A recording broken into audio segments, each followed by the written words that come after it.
بسم اللہ الرحمن الرحیم۔ السلام علیکم۔ امید ہے آپ لوگ خیریت سے ہوں گے۔ علماء کرام انبیاء کے وارث ہوتے ہیں۔ علماء کی زندگی انبیاء کی میراث کی تقسیم میں بسر ہوتی ہے۔ ان کا وجود ستاروں کی مانند ہے جو اپنی جگمگاہٹ اور روشنی سے اندھیروں میں متلاشیان منزل کو ان کے راستوں کا بھی پتہ دیتی ہے جن پر چل کر وہ اپنی منزل مقصود سے آشنا ہوتے ہیں۔ علماء کا وجود جہاں امت کے لیے قیمتی ہوتا ہے وہاں ان کی موت سے بھی ایک خلا پیدا ہو جاتا ہے اور جس کی کمی مدتوں محسوس کی جاتی ہے۔ علماء کرام کا دنیا سے رخصت ہو جانا دراصل قحط رجال کے اس دور میں ایک ایسا نقصان ہے جس کی کمی شاید ہی پوری ہو سکے۔ ایک عالم ربانی کی موت کو عالم کی موت قرار دیا گیا ہے۔ عالم ربانی کی موت سے ایسا خلا پیدا ہوتا ہے اور اسلام میں ایسا رخنہ پڑ جاتا ہے جو آسانی سے پر نہیں ہوتا۔ ابو درداء بیان کرتے ہیں کہ رسول اللہ صلی اللہ علیہ وآلہ وسلم نے فرمایا کہ عالم کی موت ایسی مصیبت ہے جس کا ازالہ ممکن نہیں، اور اسلام میں ایسا رخنہ ہے جس کو بند نہیں کیا جا سکتا، اور ایسا ستارہ ہے جو مٹ گیا، اور ایک قبیلے کی موت ایک عالم کی موت کی نسبت زیادہ آسان ہے۔ جامعہ بین العلوم و فضلہ 189۔ بلا شبہ عالم کی موت سے اسلامی معاشرے میں ایسا خلا پیدا ہو جاتا ہے جو آسانی سے پر نہیں کیا جا سکتا۔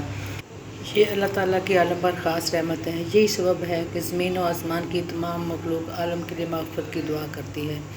رسول اللہ صلی اللہ علیہ وآلہ وسلم نے فرمایا ہے، بے شک لوگوں کو خیر کی تعلیم دینے پر اللہ رحمت فرماتا ہے اور اس کے فرشتے اور آسمانوں اور زمینوں والی ساری مخلوق حتیٰ کہ چیونٹیاں دریاؤں میں تیرتی ہوئی مچھلیاں بھی عالم کے لیے نزول رحمت کی دعا کرتی ہیں۔ گزشتہ دنوں 14 اگست کو جس تاریخ کو ملک پاکستان وجود میں آیا تھا اسی تاریخ کو بنگلہ دیش میں ورلڈ علماء کونسل کے رکن، بنگلہ دیش سے تعلق رکھنے والے عالم دین، نائب امیر جماعت اسلامی بنگلہ دیش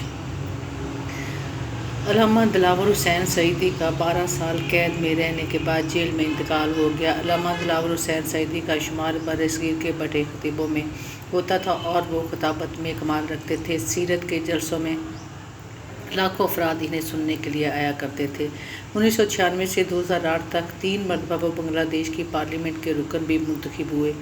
وہ بین الاقوامی شہرت یافتہ اسکالر، متعدد کتابوں کے مصنف تھے۔ انہوں نے اپنی پوری زندگی اسلام کو دنیا میں قائم کرنے کی جدوجہد میں صرف کی۔ ان کی پرجوش اور سادہ تقریروں نے جماعت اسلامی بنگلہ دیش کی دعوت کو عوامی بنا دیا تھا۔ 1971 کی جنگ کے دوران وہ کراچی میں مقیم تھے اور جامعہ بنولی میں درس نظامی کی تعلیم حاصل کر رہے تھے۔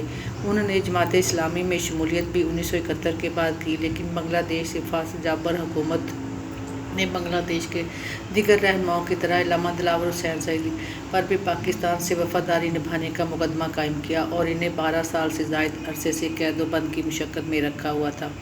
بھارت کے دباؤ پر انہیں سزائے موت سنائی گئی تھی، لیکن ان کی سزا کے خلاف بنگلہ دیش میں بڑے پیمانے پر احتجاجی مظاہرے اور فسادات ہوئے اور کئی لوگ اس احتجاج میں شہید بھی ہوئے۔ ان کی رہائی کے لیے سعودی عرب اور قطر کے علماء کا بھی بہت دباؤ تھا۔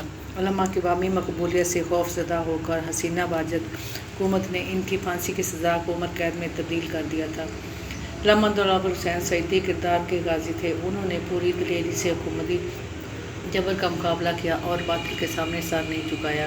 کسی بھی قسم کی معافی اور جماعت اسلامی سے تعلق ختم کرنے کو وہ بالکل بھی تیار نہیں تھے۔ محرم الحرام کے مہینے میں امام حسین رضی اللہ تعالیٰ عنہ کے نقش قدم پر چلتے ہوئے اپنی جان آفرین کے حوالے کر دی، لیکن ایک لمحہ کے لیے بھی وہ پیچھے نہیں ہٹے۔ امام احمد بن حنبل کا مشہور قول ہے کہ تمہارے جنازے فیصلہ کریں گے کہ حق پر کون تھا۔ بنگلہ دیش کے ان عظیم مجاہدوں نے ملک کی بقا، پاکستان اور اسلام سے محبت کی خاطر اپنی جان و مال قربان کیا اور پھانسیوں کے پھندے پر جھول گئے۔ انہیں جیلوں میں عزتیں دی گئیں، ان کی جائیدادیں چھین لی گئیں، لیکن سلام ہے ان مجاہدوں پر کہ انہوں نے اب تک پاکستان سے اپنی وفاداری نبھائی اور پاکستان سے غداری نہیں کی، اور ظالم حکومت کے ظلم سہتے سہتے بالآخر اپنے رب کی عدالت میں پیش ہو گئے۔ یہ شہادت الفت میں قدم رکھنا ہے۔ لوگ آسان سمجھتے ہیں مسلمان ہونا، انتقال کے وقت ان کی عمر 80 سال تھی اور انہوں نے اپنی زندگی کے قیمتی سال جیل میں گزارے۔ وہ صرف جماعت اسلامی ہیگ کے نہیں بلکہ ورلڈ علماء کونسل کے بھی رکن تھے۔